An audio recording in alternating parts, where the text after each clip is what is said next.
La Iglesia Presbiteriana Fundamentalista Bíblica presenta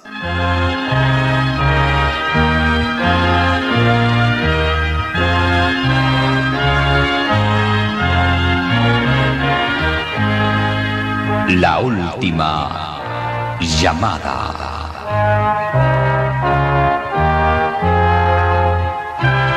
Un programa dedicado a quienes buscan la respuesta fundamental de su vida.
Dios envió polillas. Mirad las aves del cielo que no siembran, ni ciegan, ni recogen en graneros, y vuestro Padre Celestial las alimenta. Mateo capítulo 6, versículo 25 al 34. ¡Guau!, gritó mi hija. ¡Papá, ven! Yo sabía cuál era el problema: una polilla. En Estados Unidos, cada primavera, un ejército de estos insectos polvorientos migra de las llanuras de Nebraska a las montañas de Colorado, donde pasan el verano. Todos los años los habitantes allí se preparan para su llegada. Para los humanos, las polillas molineras son plagas indeseadas que suelen volar directo a sus caras, pero para los pájaros son un festín. Investigando un poco, me enteré de que las polillas proveen una nutrición increíble a las golondrinas de la región. Por más molestas que sean, son como un maná para las aves.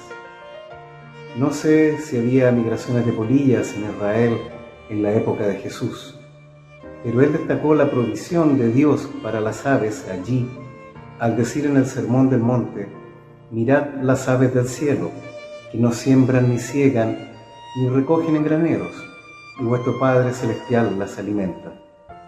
¿No valéis vosotros mucho más que ellas? Mateo capítulo 6, versículo 26. Así que en estos días veo las polillas de manera diferente, no como plagas sucias, sino como recordatorios alados de la provisión de Dios para toda su creación, y como una metáfora viviente de la provisión de Dios para mí también. Si Dios provee tan abundantemente para las golondrinas, ¿cuánto más se interesa por ti y por mí?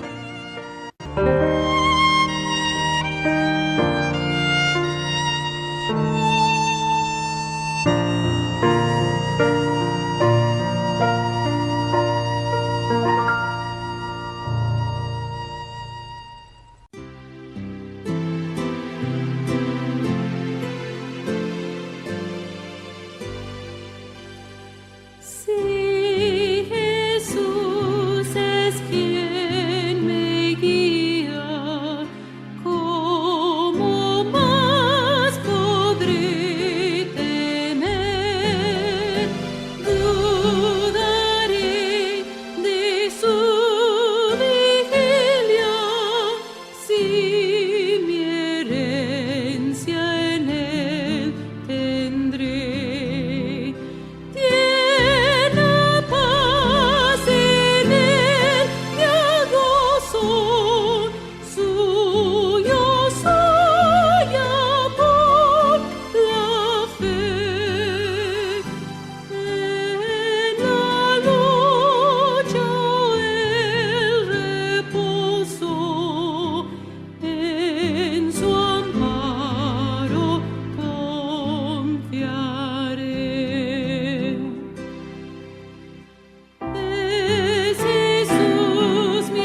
las Sagradas Escrituras.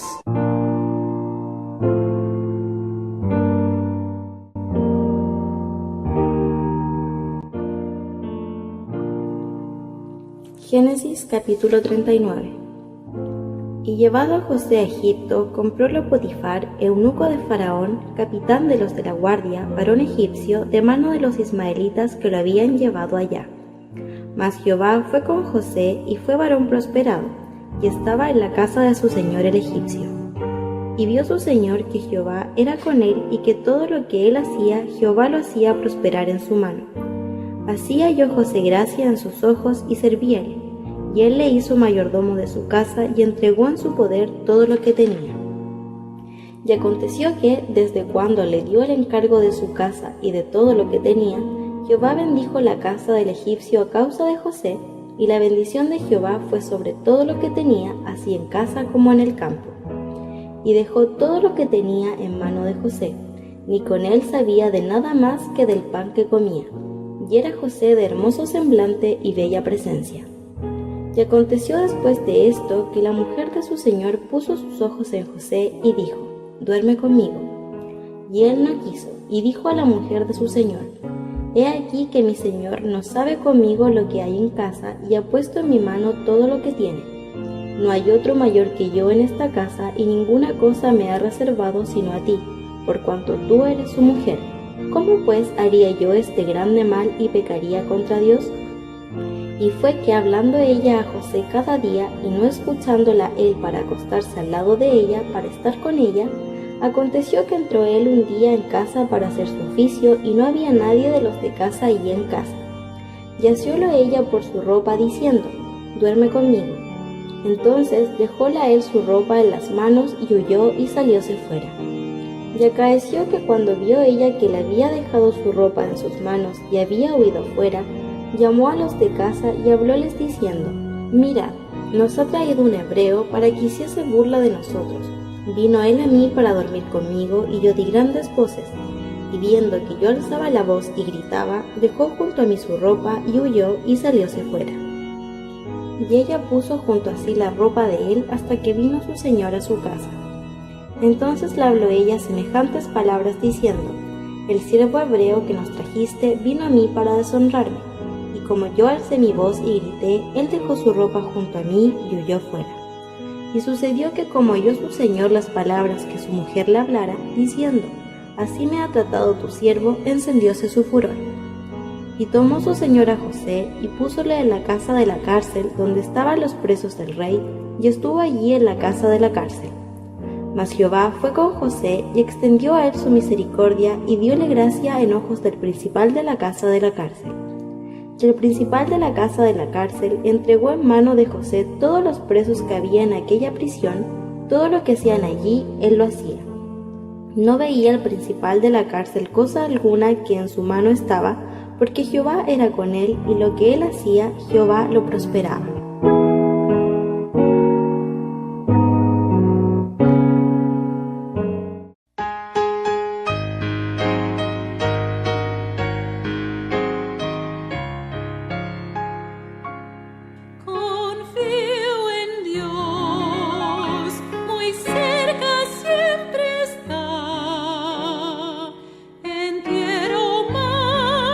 Su protección me da.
escuchemos un mensaje de la Palabra de Dios.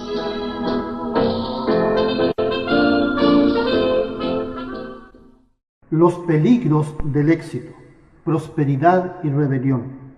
Texto, segundo de Crónicas, capítulo 26, verso 16, dice: Mas cuando fue fortificado, su corazón se enalteció hasta corromperse, porque se rebeló contra Jehová su Dios, entrando en el templo de Jehová para quemar sahumerios en el altar del perfume. Es decir, pero cuando llegó a ser prosperado, también se volvió orgulloso, lo cual resultó en su ruina. Pecó contra el Señor y personalmente quemó incienso sobre el altar del perfume. La historia del rey Usías. Significado de su nombre: Jehová es mi fortaleza. Los hechos de cómo fue su reinado están relatados en este capítulo 26. Nos da algunos detalles, como por ejemplo, que reinó por 52 años, que tuvo un reinado largo, fructífero, pero casi perfecto. Tenía 16 años cuando empezó a reinar en Jerusalén. Lo llevó a una prosperidad que no se conocía desde los tiempos del rey Salomón. Cuando Usías fue elevado al trono, las esperanzas nacionales de Judá estaban hundidas en su punto más bajo desde la división del reino en dos: el reino del norte conformado por 10 tribus y el reino del sur conformado por 2 tribus. Debido a esto, los logros del rey Usías sobresalen a toda vista.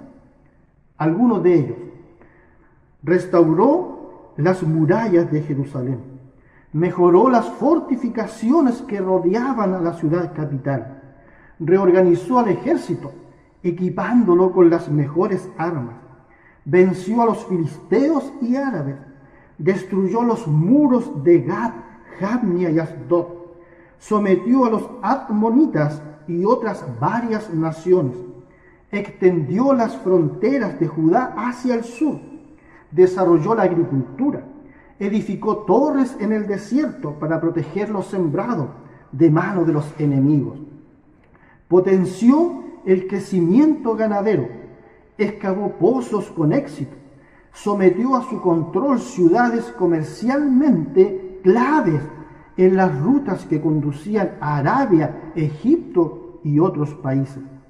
Siguiendo los pasos de su padre Amasías, rindió culto a Jehová gracias a la dirección de un desconocido profeta llamado Zacarías, segundo de Crónicas 26:5. Pero dejó de subsistir los lugares altos donde el pueblo ofrecía sacrificio a los ídolos. Segundo de Crónicas 26:4. E hizo lo recto en los ojos de Jehová.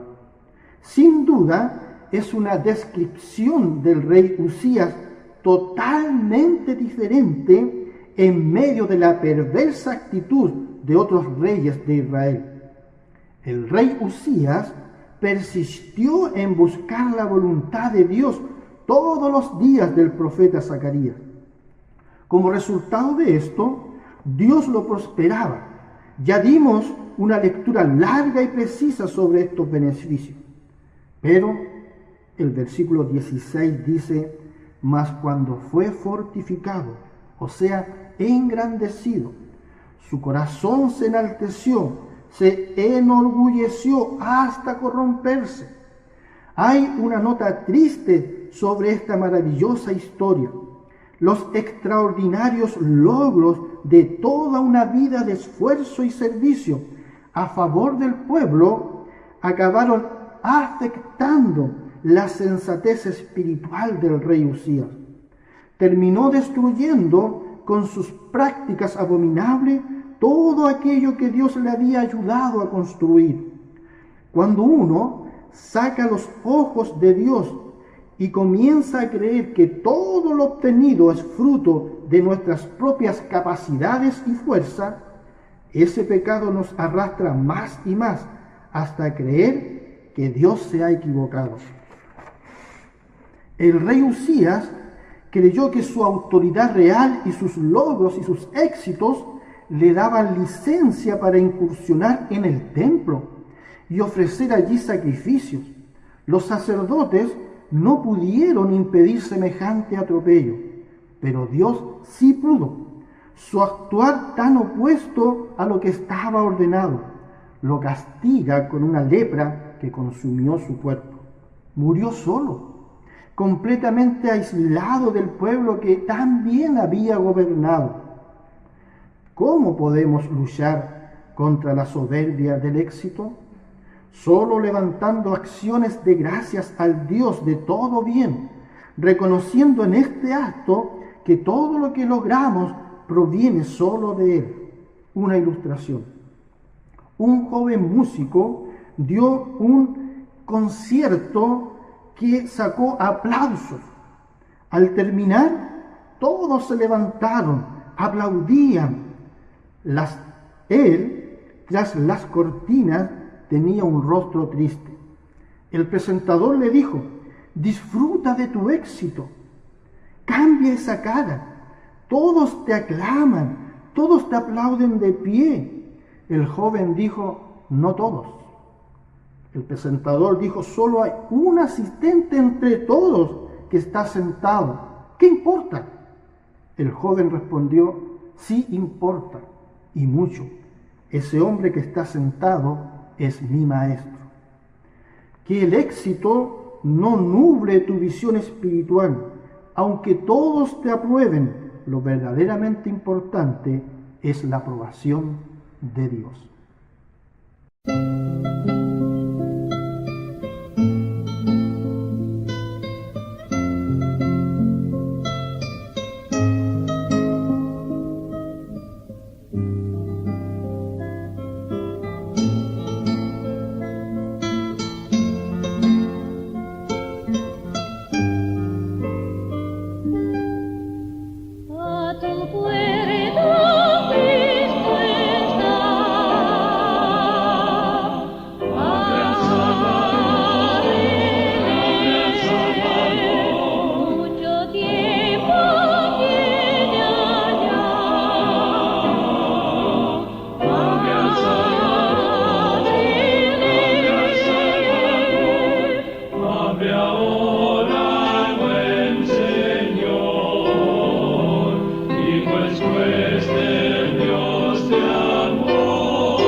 Hemos presentado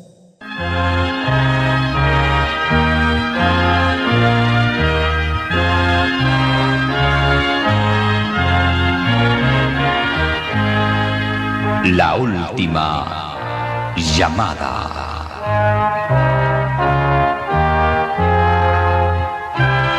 Un programa dedicado a quienes buscan la respuesta fundamental de su vida.